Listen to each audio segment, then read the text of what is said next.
Halo teman-teman, nama saya Hana. Pada kesempatan kali ini, saya akan menjelaskan tentang sistem manajemen basis data. Pengertiannya, sistem manajemen basis data adalah perangkat lunak sistem yang memungkinkan para pemakainya membuat, memelihara, mengontrol, dan mengakses basis data dengan cara yang praktis dan efisien. Selanjutnya, organisasi bisnis. Di sini ada hierarki data. Data bisnis secara tradisional itu telah diorganisasikan ke dalam suatu hierarki field-field data. Kemudian field-field data ini bergabung dan membentuk record, dan record ini bergabung untuk membentuk sebuah file.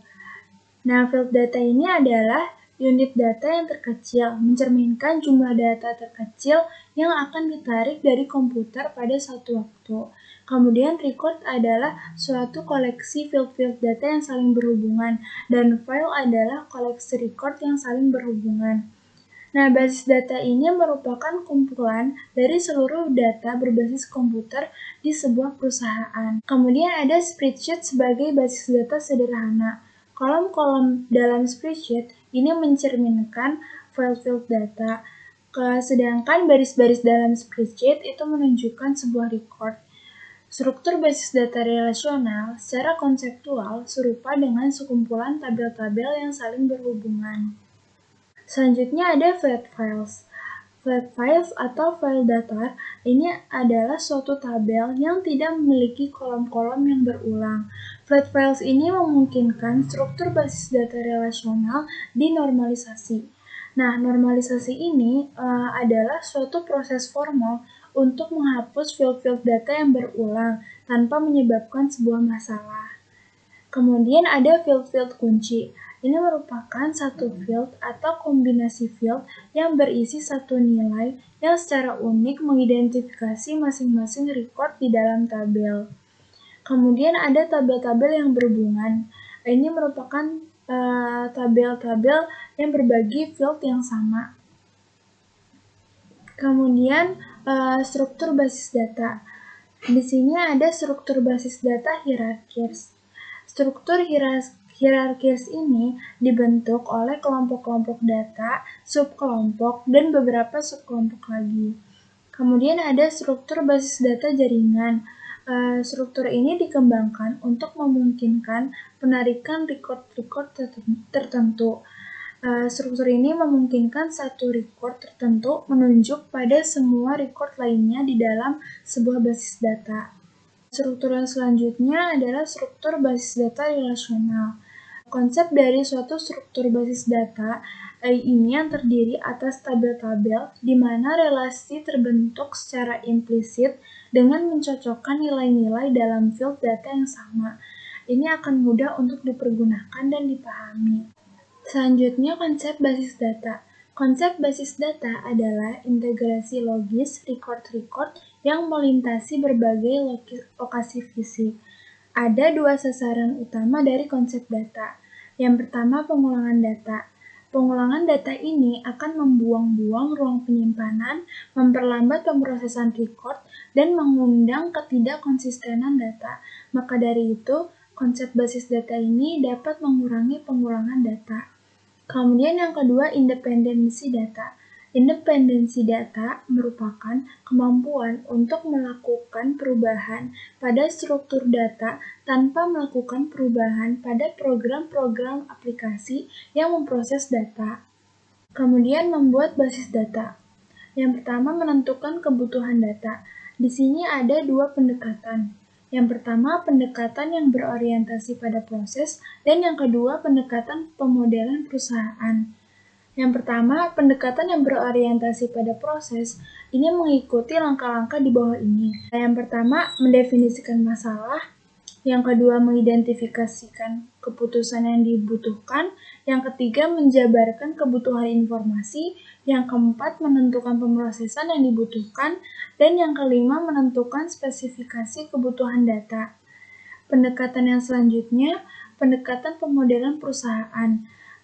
Kebutuhan pendekatan ini adalah mengambil keuntungan dari sudut pandang sumber daya data perusahaan yang luas. Ada teknik-teknik pemodelan data. Di sini ada dua diagram. Yang pertama diagram relasi entitas.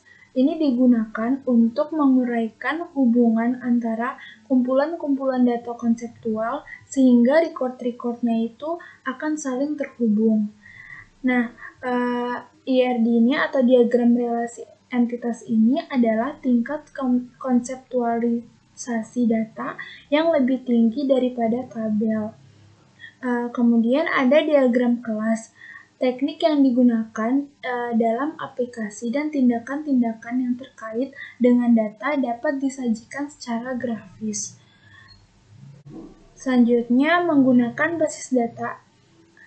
Di sini ada laporan dan formulir.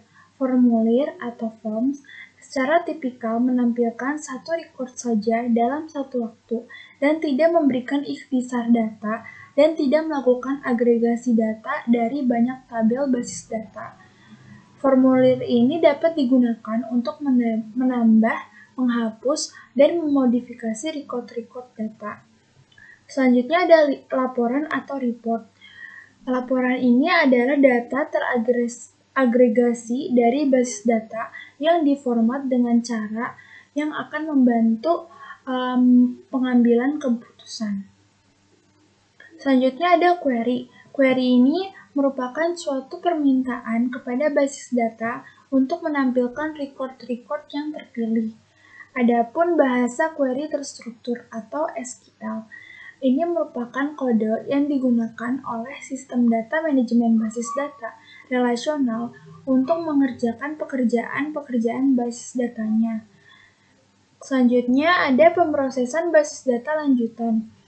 Online Analytical Processing atau OLAP.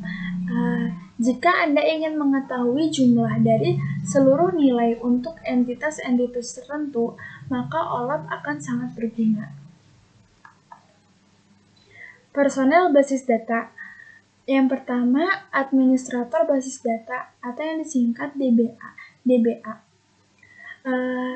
Administrator basis data ini merupakan spesialis informasi yang ahli dalam mengembangkan, menyediakan, dan mengamankan basis data. Administrator data mengawasi seluruh aktivitas basis data. Adapun tugas dari administrator basis data, yang pertama adalah perencanaan basis data, yang kedua implementasi basis data, yang ketiga operasi basis data, dan yang terakhir adalah keamanan basis data. Personal selanjutnya ada programmer basis data. Ini merupakan seseorang yang menuliskan kode untuk memecah dan atau mengagregasikan data bagi basis data. Kemudian ada pengguna akhir atau end user. Mereka membuat laporan dan formulir, memberikan query kepada basis data, dan menggunakan jawaban dari pertanyaan basis data mereka untuk pengambilan keputusan yang akan mempengaruhi perusahaan dan unsur pokok lingkungannya. Nah, di sini ada keuntungan dari DBMS atau Sistem Manajemen Basis Data. Yang pertama, mengurangi pengulangan data. Yang kedua, mencapai independensi data. Yang ketiga, mengambil data dan informasi dengan cepat. Dan yang terakhir, keamanan yang lebih baik. Adapun kerugiannya, yang pertama itu membeli peranti lunak yang mahal. DBMS dalam mainframe itu harganya mahal, sedangkan DBMS berbasis komputer mikro itu harganya tidak terlalu mahal, namun bagi organisasi kecil itu merupakan pengeluaran yang sangat besar. Kerugian selanjutnya adalah mendapatkan konfigurasi peranti keras yang besar, meningkatnya pengguna yang didorong oleh kemudahan penggunaan itu dapat menyebabkan meningkatnya jumlah sumber daya komputer untuk mengakses basis data. Kerugian yang terakhir adalah mempekerjakan dan memelihara staf DBA atau administrator basis data. DBMS ini membutuhkan pengetahuan khusus untuk memanfaatkan secara penuh kemampuannya. Nah, pengetahuan khusus ini dapat diberikan secara lebih baik dari administrator basis data. Itu saja materi yang bisa saya sampaikan. Terima kasih, sampai jumpa.